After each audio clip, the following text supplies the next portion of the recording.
Bonjour à tous, merci d'être là aussi nombreux aujourd'hui malgré les éléments météo. Il vous a été distribué à l'entrée de ce colloque un dépliant sur le site La Vie des idées. En effet, je voulais dédier ce colloque aux animateurs de ce site, un site qui, justement, à l'âge de la post-vérité, met, lui, tous ses efforts pour redonner sa place à une analyse approfondie, une analyse scientifique, une analyse informée du monde contemporain et de la production intellectuelle. Et je voulais donc, en faisant circuler diffuser cette petite brochure présentant le site au début de ce colloque, rendre hommage à toute l'équipe de rédacteurs en chef, à l'équipe de secrétaires de rédaction qui, autour de Florent Guénard, animent ce site et en ont fait une institution presque, puisque maintenant ce site a plus de 400 000 visiteurs uniques par mois. Ce colloque est organisé de façon très simple, en 2 temps.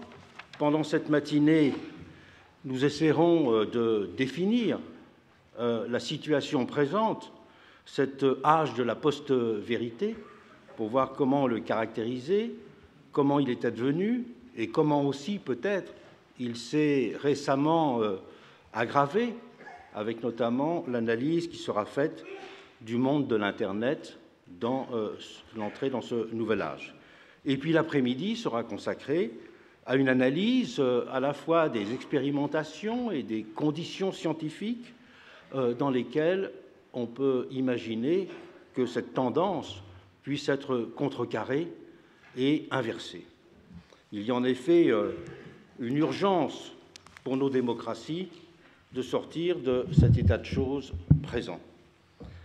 La démocratie à l'âge de la post-vérité implique d'abord de rappeler quelque chose de très simple.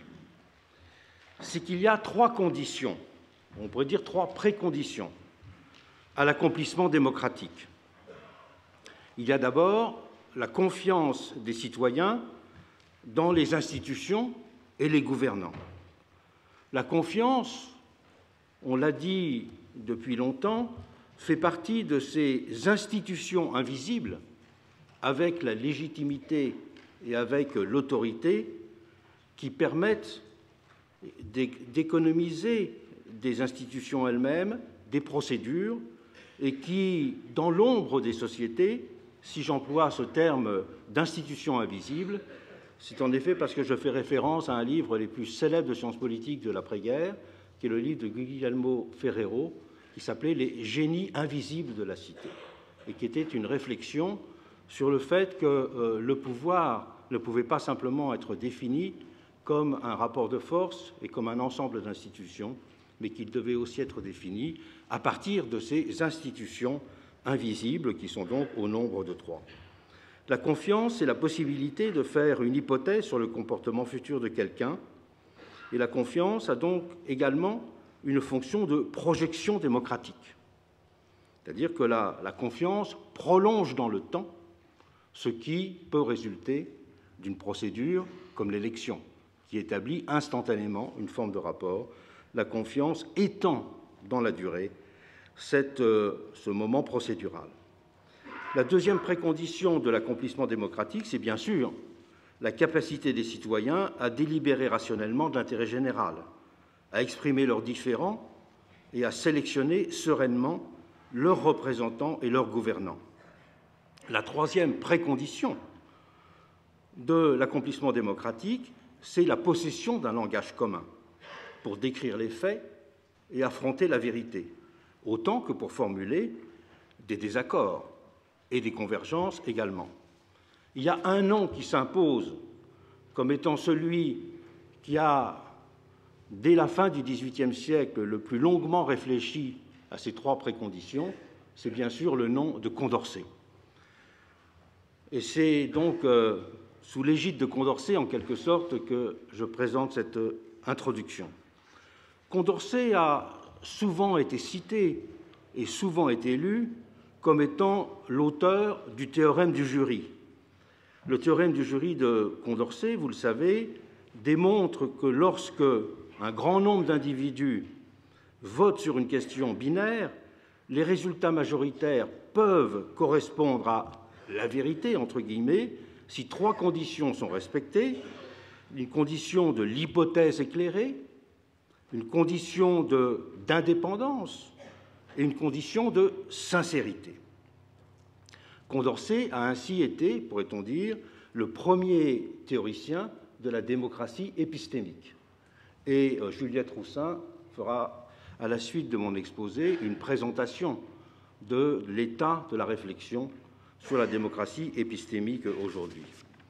Mais Condorcet, outre cette approche épistémique de la démocratie, est aussi celui qui a probablement, dès les premiers jours de la Révolution, le plus réfléchi au développement et à l'établissement de ces trois préconditions que sont justement la confiance, la capacité des citoyens et l'élaboration d'un langage commun.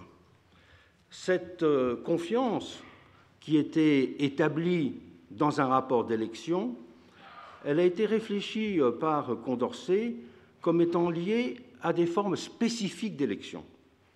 Et Condorcet a réfléchi au fait que pour qu'une élection soit véritablement sincère, une élection sincère, c'est une élection qui cherche à distinguer la vertu, une élection qui cherche à distinguer la compétence, il fallait des élections sans candidat.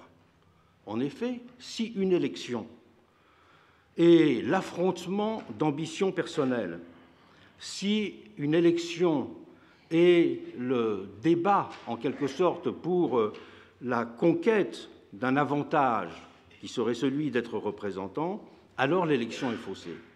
Et ce message a été entendu, puisque c'est une chose qui n'est pas très connue, mais pendant toute la Révolution française, les élections ont eu lieu sans candidat. Alors ça posait beaucoup de problèmes parce que les assemblées pendant la Révolution française, les assemblées électorales, sont des assemblées d'1 millier de personnes, et si 1 millier de personnes doivent élire une personne sans qu'il y ait de candidat, eh bien il y a beaucoup de tours de scrutin. Et en moyenne, ça prenait 2 journées. Parce qu'au premier tour, il y avait 150 noms qui apparaissaient, et puis il fallait comme ça une vingtaine de tours pour arriver simplement à un seul nom. Et pour les élections de second degré, qui étaient très importantes pendant la Révolution, ce temps imposé par le fait qu'il n'y ait pas de candidat arrivait à un phénomène un peu inquiétant, c'est qu'à Paris, par exemple, on votait 180 jours par an environ, puisqu'il y avait beaucoup de candidats et qu'il y avait beaucoup de postes à pourvoir, et que pour pourvoir ces postes, il y avait à chaque fois 2-3 jours de scrutin, eh bien c'était très long. Mais le fait qu'on ait maintenu pendant la Révolution, malgré tous les problèmes pratiques posés, cette pratique d'élection sans candidat montrait que l'on accordait à cette dimension de la confiance une importance tout à fait particulière. Et que cela a été, je dirais, un des ressorts essentiels de la vision électorale pendant la Révolution française. Le deuxième point qui a été spécialement réfléchi et travaillé par Condorcet, c'est bien sûr celui de la capacité des citoyens. La démocratie, pour lui, est une démopédie. Et c'est le grand leitmotiv de tous ses mémoires et rapports sur l'instruction publique qui ont été particulièrement nombreux. Et qu'un peuple ne peut être un peuple qui entre en démocratie que s'il est éclairé et que s'il a la capacité de faire des bons choix.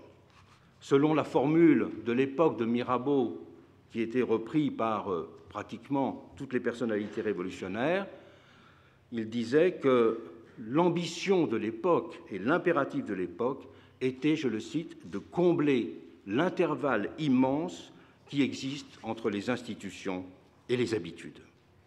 Cette vision démopédique chez Condorcet, elle était inscrite dans une vision à la fois hiérarchisée et unifiée du savoir. Et il a de longs développements dans un de ses mémoires sur l'instruction publique sur les conditions dans lesquelles on peut éviter que se mettent en place ce qu'il appelle les charlatans politiques. Et pour qu'il n'y ait pas de charlatans politiques, disait Condorcet, eh bien, il faut qu'il y ait une gradation de compétences entre le citoyen et l'élu.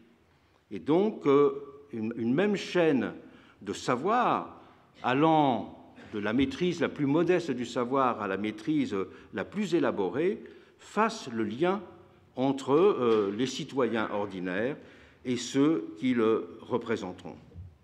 De cette façon, on peut dire que le suffrage universel a été conçu comme un droit anticipateur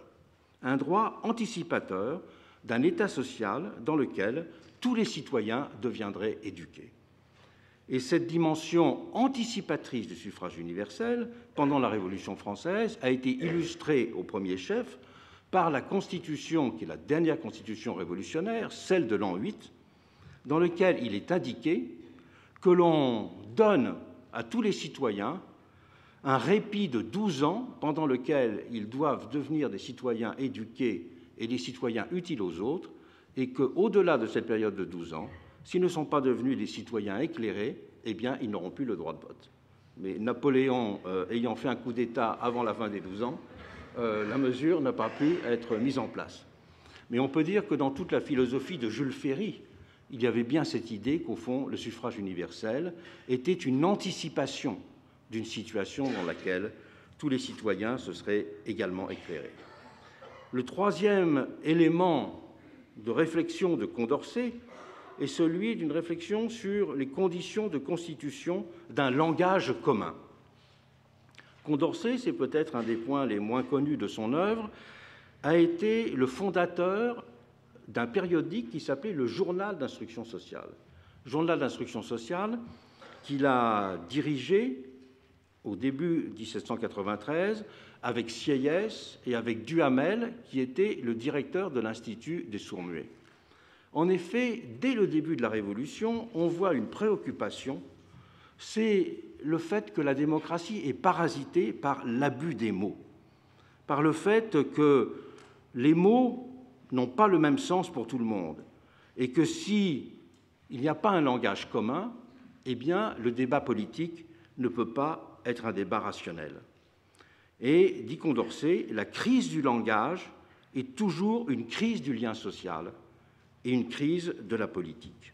Et c'est pour cela qu'il a créé ce journal d'instruction sociale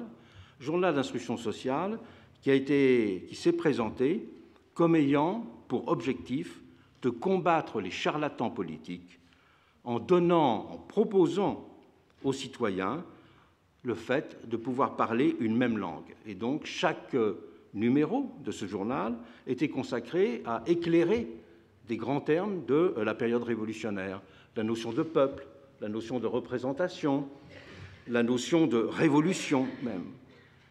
Condorcet disait en effet « La raison est une et n'a qu'un langage, et l'altération du sens des mots en indique une dans les choses mêmes. » Et donc, c'est l'imperfection de la langue qui est aussi la cause de tous les malheurs démocratiques, car en effet, si les mots ne sont pas fixés de façon certaine, eh bien alors, le débat public ne peut pas avoir lieu, et l'abus des mots est le nom que l'on peut donner à ce qu'on appellerait aujourd'hui la démagogie. Et le problème du langage, en effet, disait-il, ce n'est pas simplement celui de la Constitution, ce n'est pas simplement celui de la communication entre les citoyens. Il disait le langage, c'est la condition de l'accès à la réalité. Et s'il n'y a pas un même accès à la réalité, eh bien, les citoyens ne pourront pas être des citoyens qui délibèrent rationnellement. Et il a développé dans cette revue ce qu'il a appelé les effets catastrophiques de la confusion des langues. Et la confusion des langues, disait-il, c'est le moment, justement, où la démocratie peut basculer dans la tyrannie. La confusion des langues, c'est le moment, justement, où les mots deviennent si indéterminés qu'ils permettent de confondre, par exemple, l'ami et l'ennemi. L'indétermination dramatique du langage et des concepts politiques, dit-il encore, empêche de distinguer clairement les choses. Et Condorcet voyait à ce moment-là, à l'été 1793, dans l'inflation de la catégorie du suspect, qui justement mettait un espèce de voile flou pour distinguer l'ami et l'ennemi, avait été le vecteur à la fois d'une perte de rapport à la réalité par des mots fluctuants et le début, justement, de la période de la terreur. Dans ce cas-là, disait-il, les mots ne servent plus à révéler des réalités, mais à voiler des intentions et à introduire des confusions. Il disait, ce qu'on peut reprocher aux robespierristes, c'est qu'ils ont ôté à tous les mots de la langue française leur véritable sens. On peut dire que, après la Révolution française, toute l'histoire du XIXe siècle peut être comprise comme une réaffirmation et un travail de ces différentes notions. Travail des conditions dans lesquelles la confiance pouvait être établie, travail des conditions dans lesquelles le citoyen éduqué pouvait être institué, réaffirmation et travail des conditions dans lesquelles une langue commune pouvait être mise en place. Et toute la philosophie politique de la République a été une philosophie politique de la confiance, une philosophie politique de l'éducation et une philosophie politique du langage commun, avec le sens souvent d'une grande urgence, car, disait Jean Massé, le fondateur de la Ligue de l'enseignement, si nous n'éduquons pas le maître inculte, le suffrage universel pourra nous conduire à la tyrannie.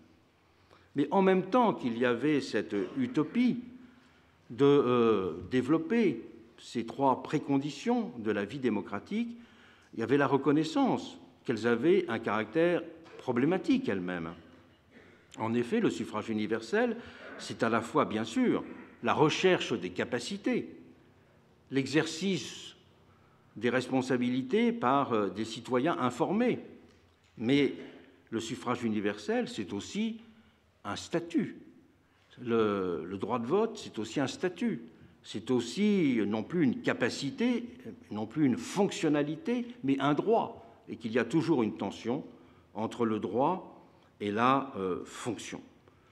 De la même façon, on peut dire que le propre du suffrage universel, c'est de chercher à pacifier la société par une mise en équivalence des raisons. Le fondement du suffrage universel, c'est que le vote ne hiérarchise pas les raisons de l'électeur. L'électeur peut se décider dans le secret de l'isoloir parce qu'il a justement longuement réfléchi qu'il est ce citoyen instruit, qu'il est ce citoyen désintéressé, mais il peut aussi se décider par ses passions, il peut aussi se décider en fonction de ses préjugés, il peut se décider aussi en fonction d'éléments purement contingents.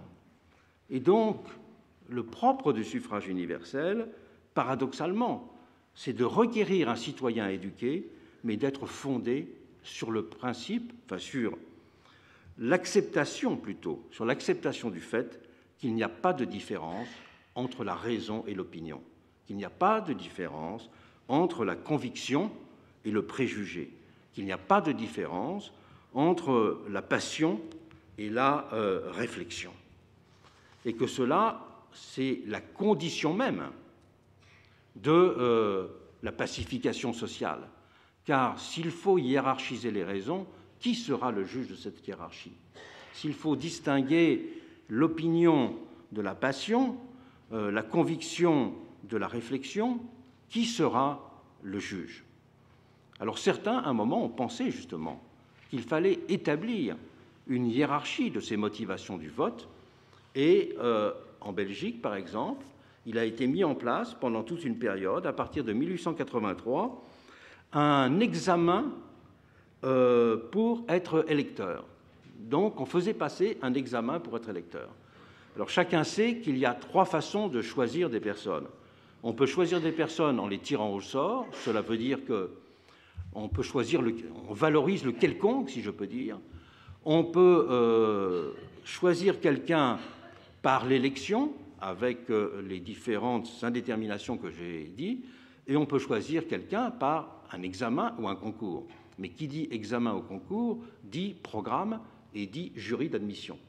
Et on voit très bien que l'on ne pourrait pas mettre en place un concours ou un examen du président de la République, car ceux qui auraient à être membres du jury serait difficile à déterminer, et le concours des matières à mettre en place serait aussi difficile à déterminer. Pour toutes ces raisons, le suffrage universel, avec cet idéal de la rationalité du citoyen, en même temps était un idéal qui, pratiquement, a été confronté à cet affrontement, à une vision de l'égalité qui affaiblit en quelque sorte cette notion de rationalité du citoyen. Et c'est pour cela, pourrait-on dire, que la situation présente que nous vivons serait vécue par Condorcet comme un cauchemar. Et si je devais donner à cet exposé d'introduction un titre, je l'aurais appelé « Le cauchemar de Condorcet ».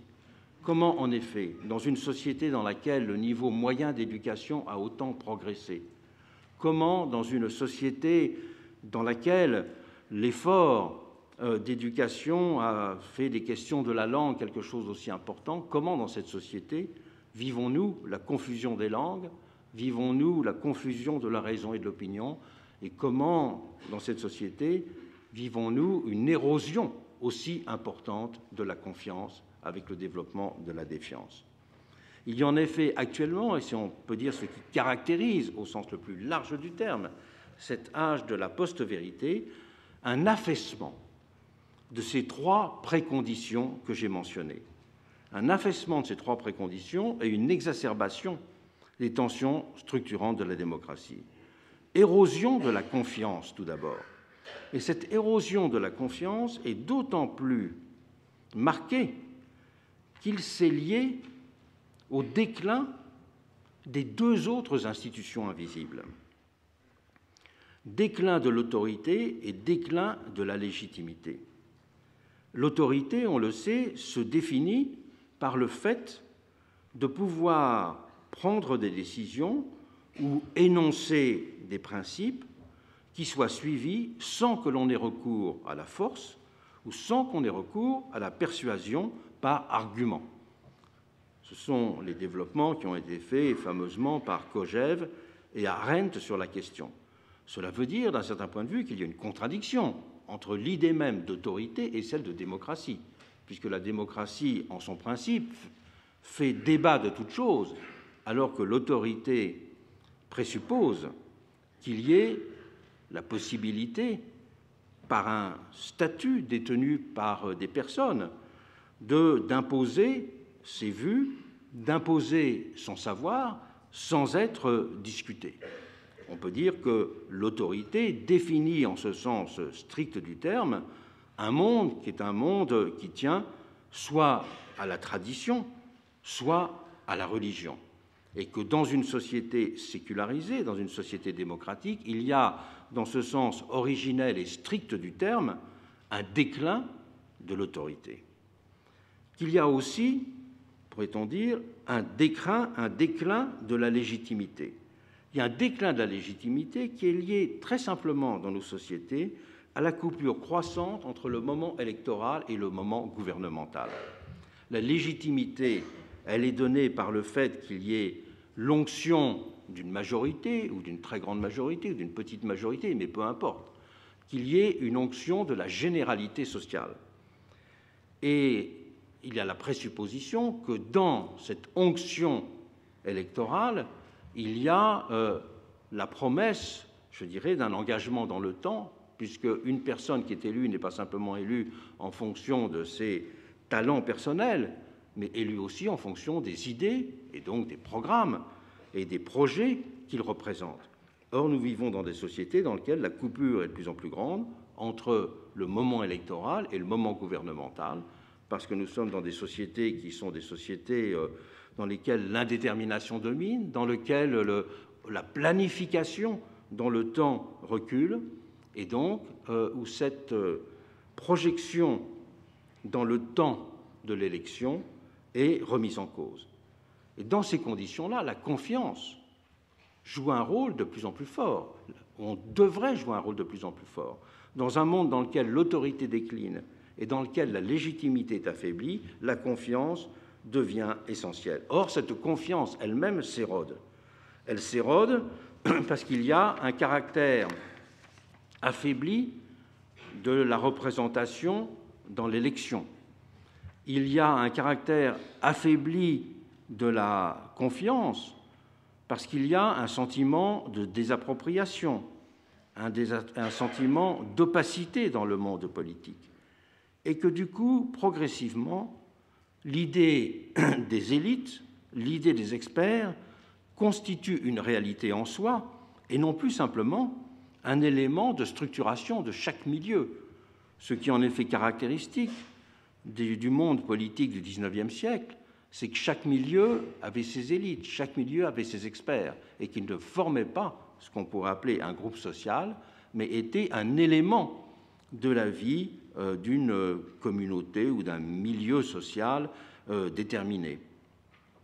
Tout à fait frappant est à cet égard l'exemple du Parti communiste, qui était un parti qui avait à la fois ses artistes, qui avait à la fois ses savants, qui avait à la fois ses technocrates d'une certaine façon.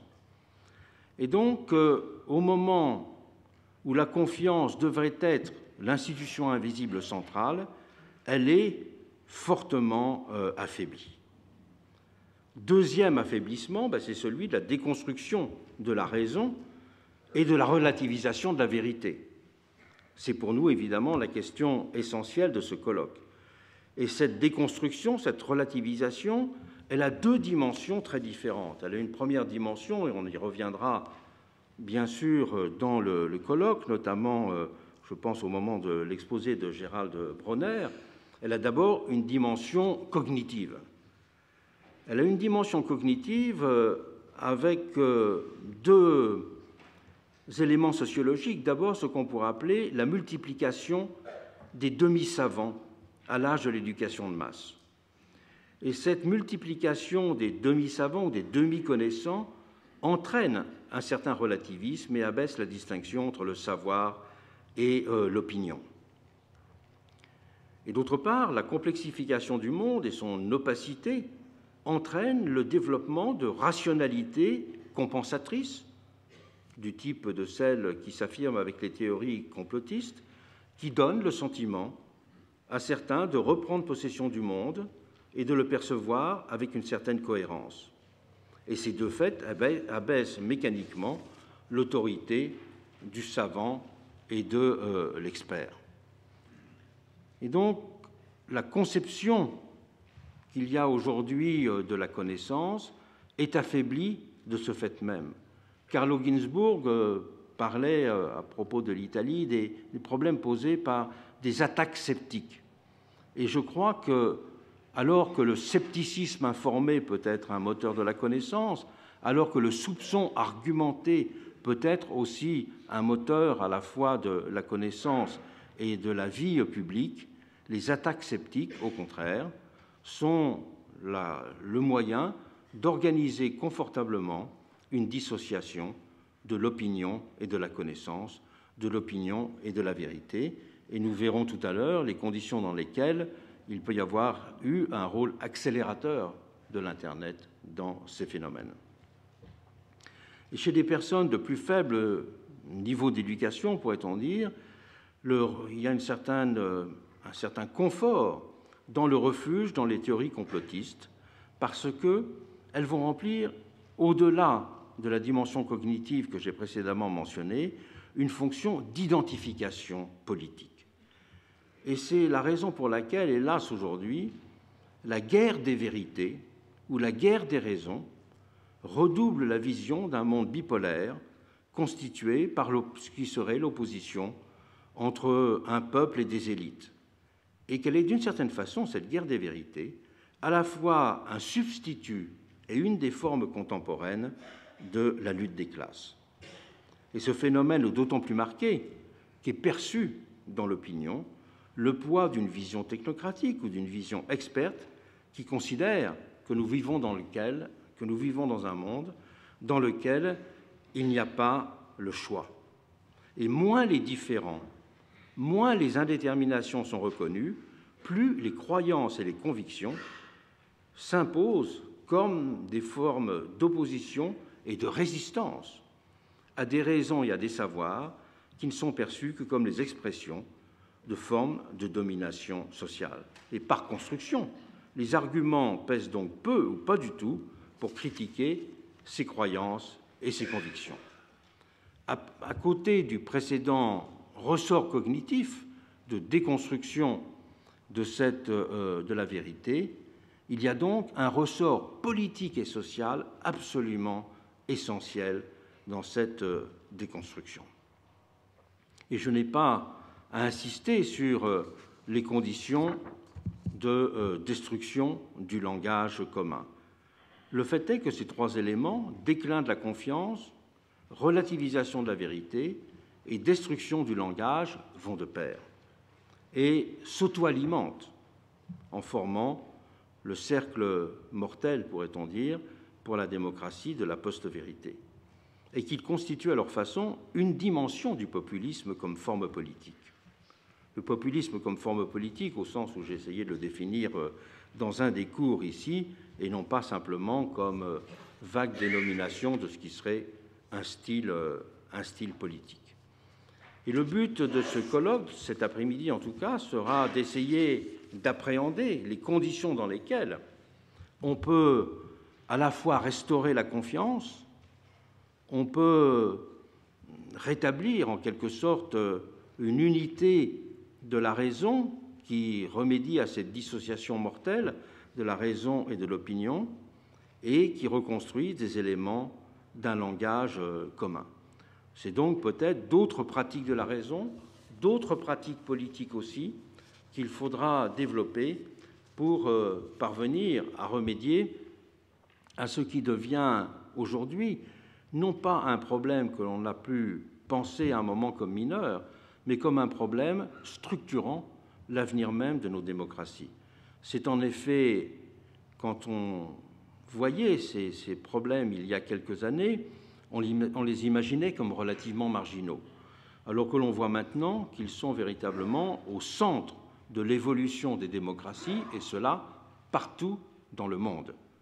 Et que donc, si le XXe siècle était le siècle, pourrait-on dire, de mise en danger des démocraties par des formes de totalitarisme, aujourd'hui, la grande mise en danger des démocraties est à travers ces différentes modalités qu'on a rassemblées sous le titre de l'âge de la post-vérité. C'est donc dire que ce n'est pas simplement une réflexion de savants, une réflexion sur la connaissance qui s'inquiéterait, qui s'alarmerait d'un certain nombre d'évolutions problématiques, mais qu'il y a une évolution qui peut être beaucoup plus grave et toucher au cœur nos sociétés elles-mêmes. Après cette introduction, je vais donc tout de suite donner la parole à Juliette Roussin.